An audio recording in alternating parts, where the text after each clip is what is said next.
Okay, let's dive right into this explainer.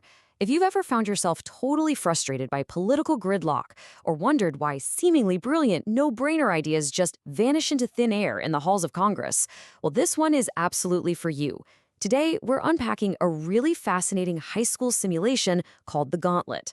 It's an immersive 15-day role-playing exercise that drags students completely out of the clean, textbook flowchart of how a bill becomes a law and tosses them straight into the grueling, messy reality of the U.S. legislative process. And that frustration brings us perfectly to the central thesis of the entire exercise. Failure isn't some glitch in the U.S. legislative system, it's literally the design intent. The simulation is rigged so that only 10 to 20% of bills ever actually become law. It's meant to be brutal, it's meant to be frustrating. But most importantly, it teaches us that gridlock is very often a deliberate feature, built specifically to prevent sweeping changes without an overwhelming consensus. So here is our roadmap for the explainer. We'll start with a quick welcome to the Gauntlet, look at the impossible legislative math, try surviving the kill points, navigate the psychological traps, and finally, unpack the absolute genius of analyst mode. All right, Section 1, welcome to the Gauntlet. Picture this. To kick things off, every single student is handed the exact same piece of legislation. It's this big omnibus thing called the Community Investment in Opportunity Act, or the CIOA. It packs 5 distinct provisions, covering everything from massive education investments to really strict environmental standards. From that identical starting line, the students basically throw their shiny new bill into an absolute meat grinder. Over 15 days, they're facing intense committee hearings, rowdy floor debates, 4 rival factions, and 7 unforgiving kill points. And they act entirely on their own, meaning it's 100% on their shoulders to adapt. By the end, no 2 bills survive looking the same. And again, most of them completely dead. Which leads us to Section 2, the impossible legislative math. This is where the tension really ramps up. The game is essentially rigged to force immediate, painful compromise. Students have to navigate 4 entirely fictional yet incredibly stubborn factions. You've got the Growth Caucus, demanding market-driven solutions. You have Community First, who are fiercely focused on equity and the environment. Then there are the Fiscal Hawks, barking about spending discipline. And finally, the Heritage Coalition, fighting tooth and nail for state authority.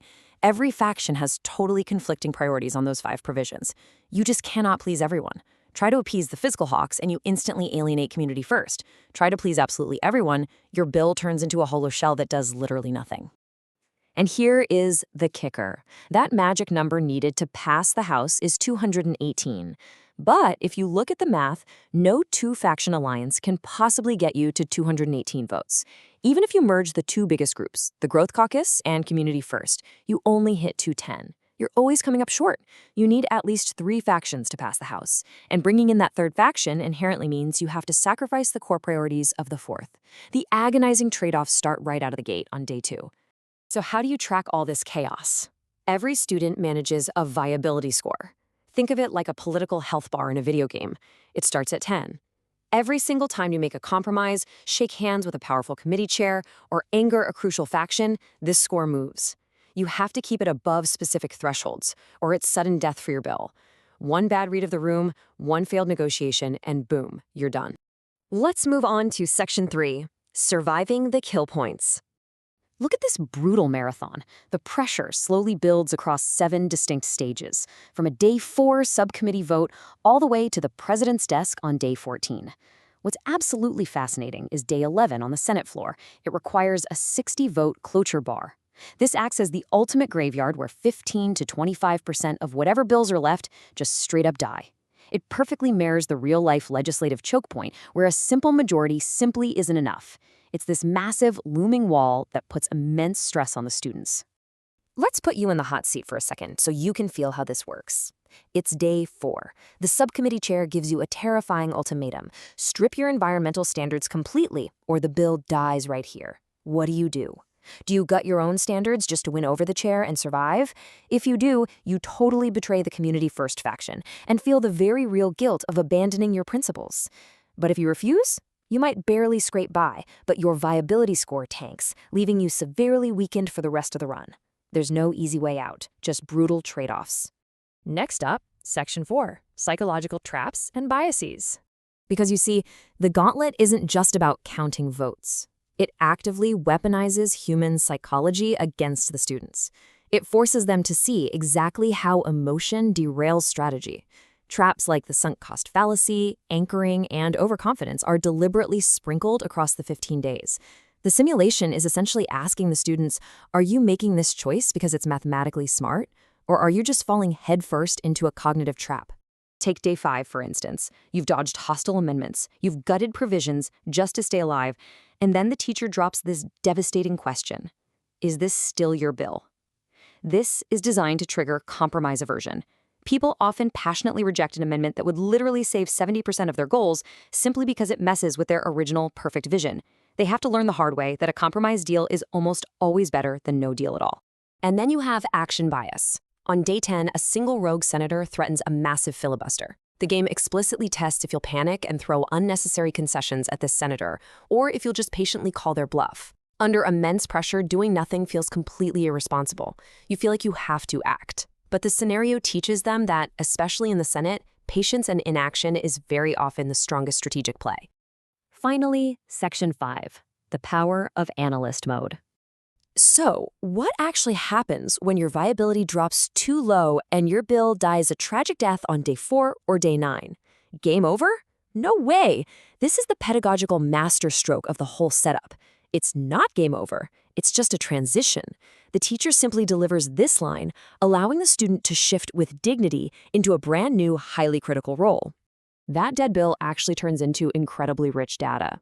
The analyst mode student gets to step back from the emotional stress of counting votes. Instead, they quietly watch the active, surviving students wrestle with messy compromises, while simultaneously predicting what would have happened to their own doomed legislation at all the remaining kill points. They literally transform from stressed-out politicians into objective political scientists. And honestly, here is the absolute kicker. The grading for this entire unit is based strictly on the quality of their reasoning, never on whether the bill actually survived. Analyst mode students are graded on the exact same 100-point scale.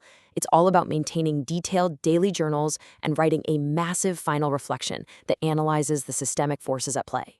Which brilliantly illustrates the true point of this entire framework. Learning from productive failure is infinitely more valuable than just passing a hollow, meaningless bill by sheer luck or blind stubbornness. Actually, scratch that. Students in analyst mode often score higher overall. Examining the anatomy of their own failure just provides incredibly rich material for deep learning. All right, finally we reach day 15, the reckoning. The whole class comes together to compare notes. They realize that starting with the exact same 5-provision bill yielded wildly different results based purely on their individual choices, their sacrifices, and how vulnerable they were to those psychological traps. It's a profound realization of just how deeply human and flawed the legislative machine truly is. Which leaves us with this incredibly provocative question, drawn directly from their final journal entry. After surviving the grind, the sting of failure, and those treacherous traps, is a system designed to kill most legislation actually exactly what we need? What would a country even look like if passing sweeping, permanent laws was quick and easy? It's a brilliant thought that forces us to completely reconsider the hidden value of gridlock and compromise. Keep that in mind the next time you're watching the news. Thanks for joining me on this explainer.